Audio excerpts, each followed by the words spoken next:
आज मुख्य रूप से प्रदेश में जिस तरीके से जो मौसम है अभी अच्छा है, और उस लहजे से जो हमारा मेटलिंग टायरिंग का काम है प्रदेश के अंदर पीडब्ल्यूडी का, वो जो है चरम सीमा पर है। मैं इसका व्यक्तिगत रूप से इसको मॉनिटरिंग कर रहा हूँ। जो अपग्रेडेशन है सड़कों की वो चली हुई है, और पिछले 2 दिन पहले ही मैंने एक विस्तृत रिव्यू बैठक, रिव्यू मीटिंग दोनों डिपार्टमेंट्स की करी है। लोक निर्माण विभाग की भी करी है और शहरी विकास मंत्रालय की भी करी है, जिसमें सभी ईओज यानी जो हमारे एग्जीक्यूटिव ऑफिसर्स हैं सभी काउंसिल्स में, कॉरपोरेशंस में, उनसे भी हमने चर्चा करी है। और साथ ही साथ पीडब्ल्यूडी के हमारे जितने एग्जीक्यूटिव इंजीनियर्स हैं, एससीज हैं, हमारे सेक्रेटरी के साथ हमने उनका भी जो रिव्यू है वो प्रदेश के अंदर किया है। और सारे आंकड़े हमारे पास जो है वो निकल कर आए हैं। मैंने इसकी पूरी रिपोर्ट मंगवाई है, क्योंकि हमारा फोकस है, हमारी सरकार का फोकस है, कांग्रेस पार्टी की सरकार का फोकस है, मुख्यमंत्री जी का फोकस है, और सब लोगों का ये फोकस है कि जो हमारे डेवलपमेंटल वर्क्स है, पर्टिकुलरली क्योंकि पीडब्ल्यूडी जो है वो कैपिटल एक्सपेंडिचर से संबंधित है, जो ज़मीन पर चीज़ें दिखती हैं उससे संबंधित है। तो हम पूरा प्रयास कर रहे हैं कि सड़कों की रफ्तार प्रदेश के अंदर कम ना हो। उस नज़रिए से मैं रिव्यू मीटिंग के बैठक के बाद जो निष्कर्ष निकल कर आए हैं वो आपके चैनल के माध्यम से उसको मैं प्रदेश की जनता के साथ साझा करना चाहता हूँ। सबसे बड़ा जो हमको हैंडीकैप देखने को मिल रहा है, मैं बार बार इस चीज़ को मीडिया के माध्यम से इसलिए कह रहा हूँ क्योंकि ये हमको अब चीज़ें जो है वो रिपोर्ट्स में भी आनी शुरू हो गई है, और ये मेरा दायित्व बनता है कि मैं एक विनम्र अपील भी करूं लोगों से और प्रदेश के साथियों से। क्योंकि हमने जो अभी पूरा एक प्रधानमंत्री ग्राम सड़क योजना के चौथे चरण में जो हमने पूरा एक अपना स्टडी किया है, डेटा बनाया है, उसमें हिमाचल पूरे देश में अभी तक की जो हमारी डीपीआरस बनी है, अभी तक जो हमने नरेगा, जो उनका ऑनलाइन प्लेटफॉर्म है पीएमजेएसवाई का, वहाँ पे जो अपलोड किया है अभी मास में, उसमें Himachal is the top performer पूरे देश के तुलना में, और हिमाचल को अधिकतर सड़कें इसमें मिल सकती है। मगर जो हमको हैंडीकैप देखने को मिल रहा है जगह जगह पे, वो है non availability of land, forest की समस्याओं, एफसीए, एफआरए, और साथ में जो ज़मीन पीडब्ल्यूडी के विभाग के नाम पे नहीं है वो हमको हैंडीकैप है। मैं आज ये अपील कर रहा हूँ कि हम, अगर सबका सहयोग मिलेगा, सबका समर्थन मिलेगा, गांव के लोगों का समर्थन मिलेगा, तो हम इस आंकड़े को करीबन करीबन 1500 किलोमीटर तक खींच सकते हैं, 1500 किलोमीटर। मगर अगर हमें समर्थन नहीं मिला, अगर हम जो है इसमें समर्थन लेने में जो है वो गिफ्ट लेने में विफल रहे, तो वो आंकड़ा हमारा 400 से 500 तक सीमित रह जाएगा। किया है पूरा हमने केंद्र सरकार के साथ इसमें जो है चर्चा करी है। अगले 2 दिन में मैं दिल्ली जाकर जो हमारे केंद्रीय मंत्री है ग्रामीण विकास के, पिछली बारी मैं गया था तो मैं मिनिस्टर ऑफ स्टेट से मिला था, इस बारी मैं जो हमारे कैबिनेट मिनिस्टर है शिवराज चौहान जी, मैं उनसे मिलने जा रहा हूँ।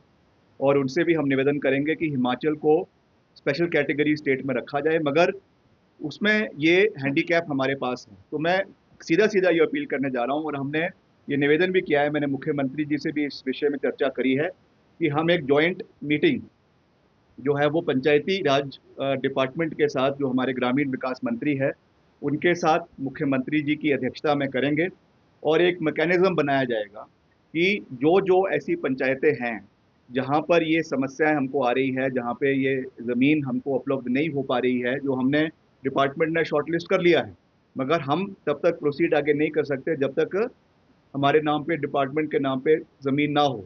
तो उसमें क्योंकि पीडब्ल्यूडी डायरेक्ट रूप से लोगों के साथ नहीं जुड़ा हुआ, जो डायरेक्ट रूप से एक इंटरेक्शन नहीं रहता है, वो कार्य जो है वो कार्य हमारे पंचायती राज विभाग का है। तो पंचायती राज विभाग के साथ हम एक जॉइंट कोलैबोरेशन में इसके ऊपर कार्य करने का प्रस्ताव रख रहे हैं। मैंने मुख्यमंत्री जी से भी इस विषय में चर्चा करी है, ताकि मिलकर हम ऐसे लोगों को आइडेंटिफाई करें, ऐसी पंचायतों को आइडेंटिफाई करें, वहाँ के जो जिला परिषद है, वहाँ के जो हमारे पंचायत के प्रधान हैं, जो भी वहाँ के लोकल रिप्रेजेंटेटिव है, विधायक है, उनके साथ, डिप्टी कमिश्नर्स के साथ, तहसीलदार्स के साथ, बीडीओ के साथ मिलकर हम उन लोगों को आइडेंटिफाई करें, ताकि हम उनसे निवेदन करें कि ज़्यादा से ज़्यादा जो सड़कें हैं वो सरकार के जो है वो डिपार्टमेंट के नाम पे दे। तो इस दृष्टि से हम जो है वो आगे बढ़ने जा रहे हैं। तो ये हमने साथ ही साथ परफॉर्मेंस भी मैंने देखी है डिपार्टमेंट की। जो हमारे एग्जीक्यूटिव इंजीनियर्स हैं, उनकी हमने पूरे रूप से जो है वो परफॉर्मेंस देखी है। और मैं आपको ये साझा करना चाहता हूँ कि हमने पूरे प्रदेश के जो हमारे डिविजन्स हैं, उनको हमने 3 कैटेगरीज में बांट दिया है, 4 कैटेगरीज में। एक रेड जोन है, एक येलो जोन है, और एक ग्रीन जोन है, और एक बिल्कुल ही जो नॉन परफॉर्मिंग जोन है। 4 जोन्स में हमने उनको बांट दिया है। और जो हमारे अच्छे परफॉर्मेंस वाले डिविजन्स हैं, उसका आंकड़ा भी हमारे पास है।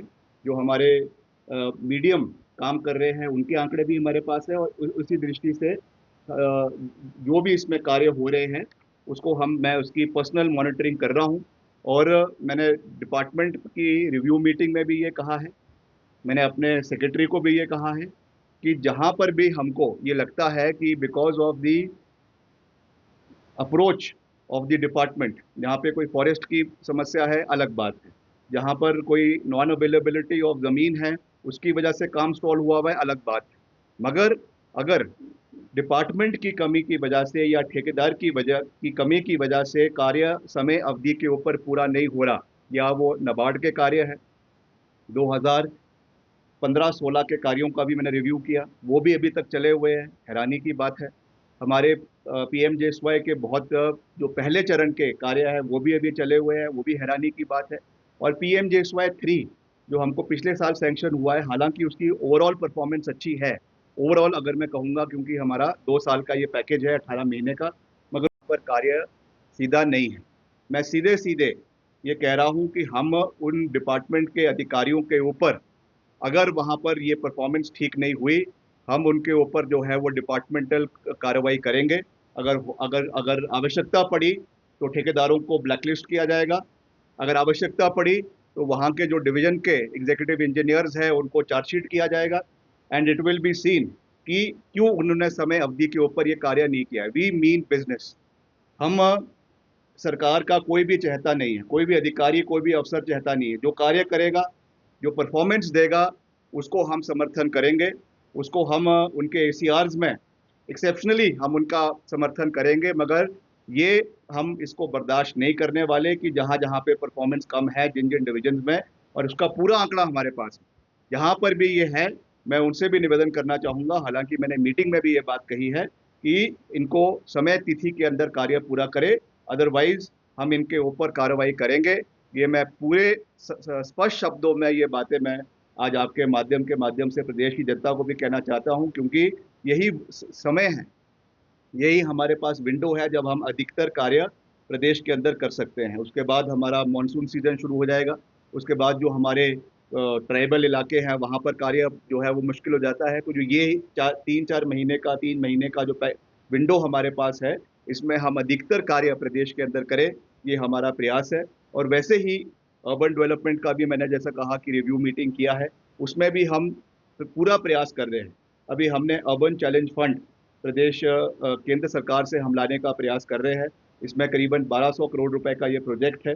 इसमें जो है केंद्र सरकार का भी सहयोग है 25% का, 25% स्टेट गवर्नमेंट का सहयोग है, और बाकी इसमें जो है वो मार्केट से पैसा उठाने की ये स्कीम है। कैपिटल जो है हमारे जितने नेशनलाइज बैंक्स है या ओपन मार्केट के माध्यम से, इसमें भी हम कोशिश कर रहे हैं कि मैक्सिमम हमारे जो प्रोजेक्ट्स है, चाहे वो सैनिटेशन के हैं, चाहे वो सीवरेज सिस्टम को प्रदेश के अंदर बेहतर करने के हैं, चाहे पार्किंग फैसिलिटीज़ को प्रदेश के अंदर बेहतर करने के हैं।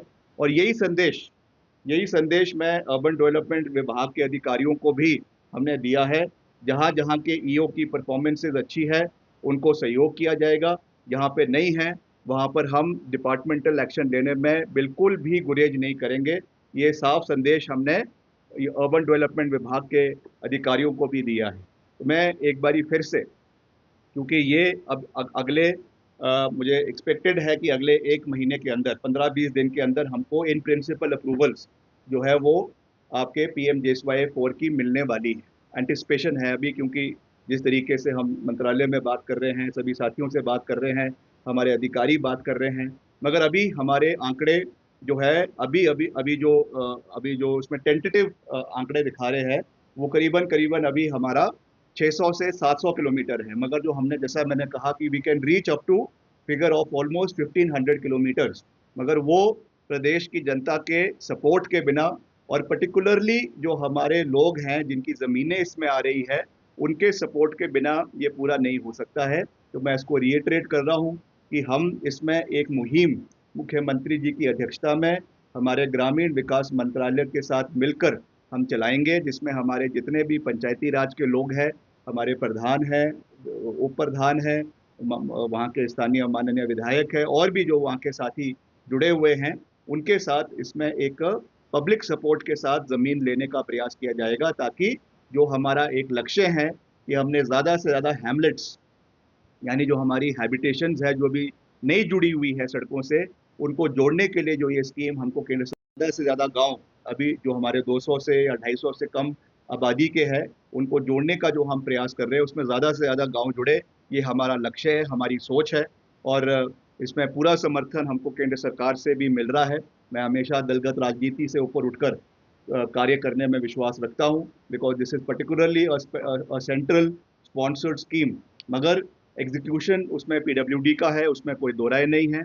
We have to work as a team. This is about nation building, this is about reaching to the most far flung areas of the state. और ये खास करके जो हमारे इसमें बेनिफिशरी डिस्ट्रिक्ट्स है, जिला कुल्लू है, जिला सिरमौर है, जिला चंबा है, जिला लाहौल स्पीति है और किन्नौर है, ये मैक्सिमम बेनिफिशरी वाले डिस्ट्रिक्ट्स है जहाँ पे डिफ़िकल्ट एरियाज़ है, अभी भी बहुत से गांव इनएक्सेसिबल है। उनको जोड़ने के लिए ये स्कीम मैं समझता हूँ कि एक तरीके से रामबाण का कार्य करेगी। तो इसमें पूरा समर्थन हमें प्रदेश की जनता का मिले, ये मेरा आप लोगों के माध्यम से प्रदेश की जनता से जो है वो है। के लिए भी हम निरंतर मुख्यमंत्री जी से मैं चर्चा कर रहा हूँ।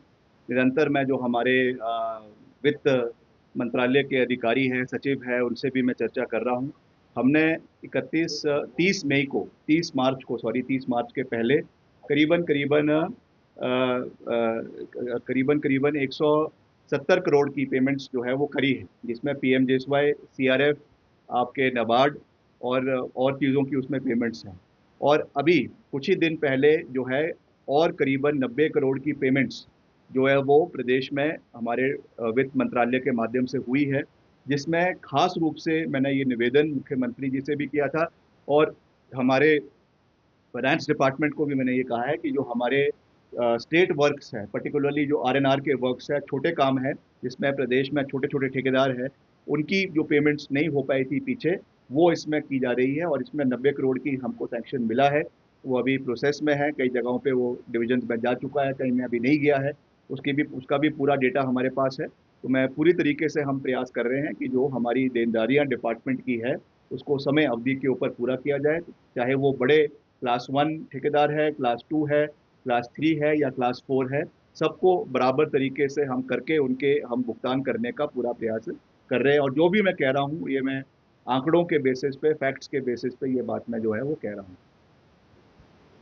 ये निश्चित तौर से बड़ा संवेदनशील मसला है और प्रदेश की ही नहीं मगर पूरे देश की आंतरिक सुरक्षा से जुड़ा हुआ है। जब हम तुर्की के सेब को देश के अंदर उसका बहिष्कार करने की बात कर रहे हैं, तो निश्चित तौर से प्रदेश के अंदर जो भी ऐसी कंपनीज़ है, क्योंकि जो मिनिस्ट्री ऑफ सिविल एविएशन है, उन्होंने भी ये निर्णय लिया है कि जितना भी कार्गो हैंडलिंग अलग अलग बड़े एयरपोर्ट्स में देश के अंदर जो टर्की की कंपनीज़ है वो करती है, उसको जो है वो अबेयंस में रखा गया है। तो निश्चित तौर से इसकी पूरी रूपरेखा प्रदेश के अंदर भी बनाई जाएगी कि कौन सी ऐसी कंपनीज़ है, क्योंकि अभी कईयों में पता भी नहीं चलता है, क्योंकि जॉइंट वेंचर में कार्य हो रहे होते हैं। मगर फिर भी हम आइडेंटिफाई करेंगे, सरकार आइडेंटिफाई करेगी जो भी ऐसी कंपनीज़ है जिसमें कोई भी फंडिंग या कोई भी उसमें जो है शेयर्स जो है तुर्कियों के कंपनी के हैं, उनको प्रदेश के अंदर पूर्ण रूप से उनका बहिष्कार जो है वो होना चाहिए।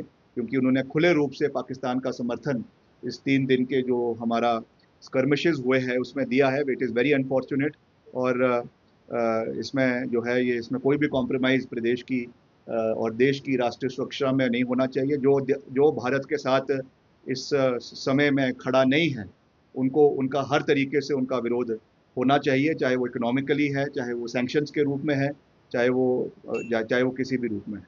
सर, शिमला से जो है वो दे जा रहे हैं, किस तरीके से देख रहे हैं? देखिए, इसमें 2 चीज़ें हैं।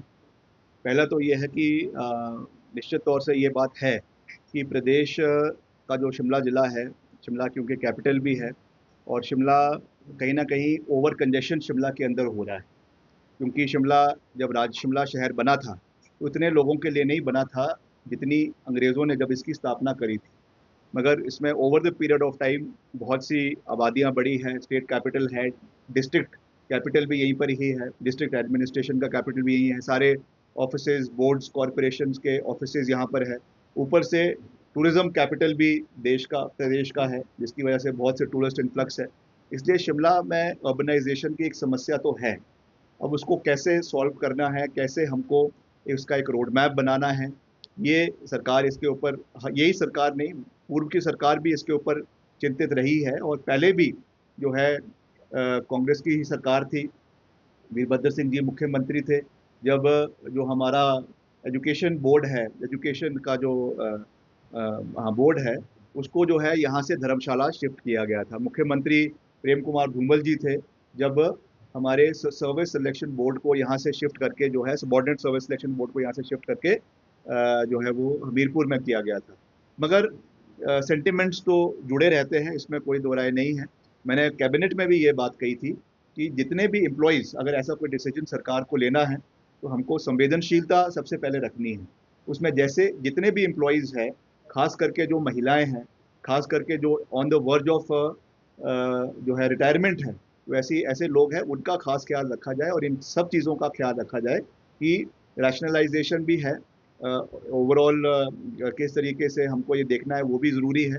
इसमें सेंटिमेंट्स प्रदेश के लोगों के भी इन्वॉल्व है, लोकल लोगों के भी इन्वॉल्व है, मगर कैसे हमको इनको देखना है उसमें संवेदनशीलता होनी चाहिए। और मुझे विश्वास है कि जब भी ये डिसीजंस लिए जाएंगे तो उसमें जो एम्प्लॉयज़ है उनके कंसर्न्स का खास ख्याल जो है वो रखा जाएगा। सर, आप मिनिस्टर हैं,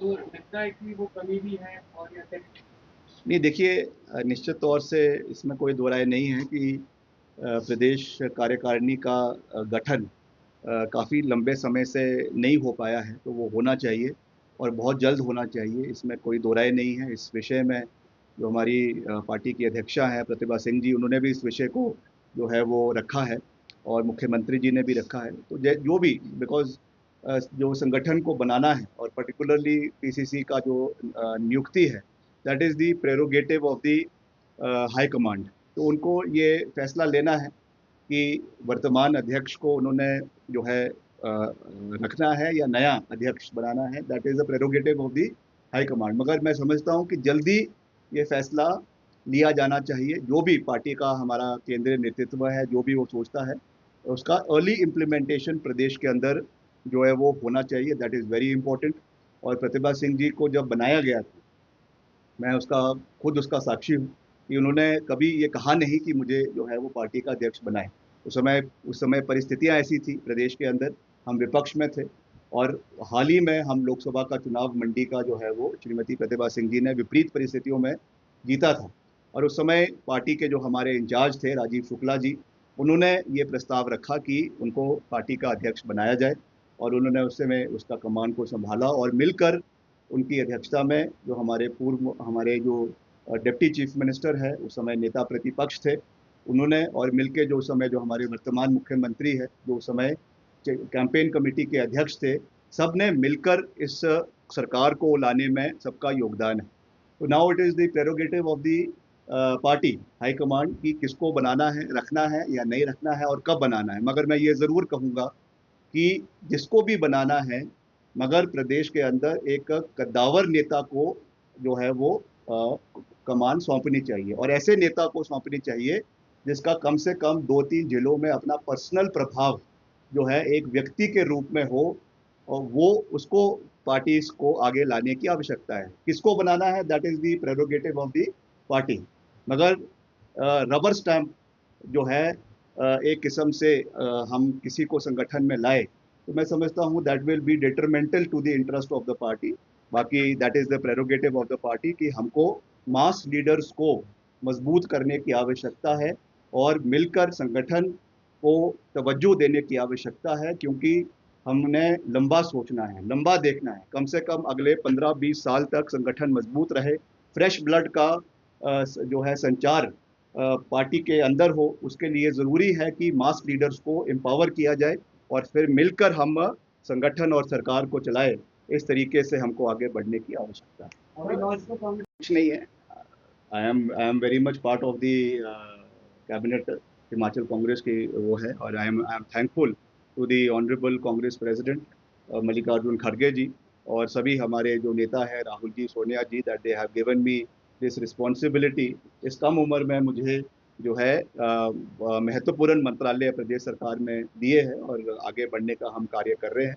तो भविष्य में भी, जैसा मैंने कहा कि ये कंसर्न्स है कि बनना चाहिए, जैसा मैंने कहा प्रेरोगेटिव कांग्रेस पार्टी के केंद्रीय नेतृत्व का है, जिसको भी बनाना है। मगर ये बात जब भी हमसे पूछी जाएगी, हम ज़रूर कहेंगे कि दमदार व्यक्ति को संगठन की कमान सौंपी जानी चाहिए, ताकि एक तालमेल के साथ हम आगे बढ़े और संगठन को मजबूत जो है वो ज़मीन स्तर के ऊपर करे। That is the call of the need of the hour, ये मैं कह सकता हूँ। सर, पिछले चुनाव में प्रदेश में कर्मचारियों के लिए लिए गए हैं। सबसे बड़ा निर्णय ओपीएस का हमारी सरकार ने लिया है, and we very much stand by our commitment. प्रदेश में ओपीएस है, प्रदेश में ओपीएस था और प्रदेश में ओपीएस रहेगा। ये हमारा नंबर 1 चुनावी वादा है और इससे हम कभी भी पीछे नहीं हटेंगे। बाकी और भी कर्मचारियों के लिए जो फैसले हमने समय समय के ऊपर लिए हैं, वो हम उसके ऊपर हम स्थिर हैं और लगातार सरकार के माध्यम से हम उसको पूरा करने का प्रयास कर भी रहे हैं।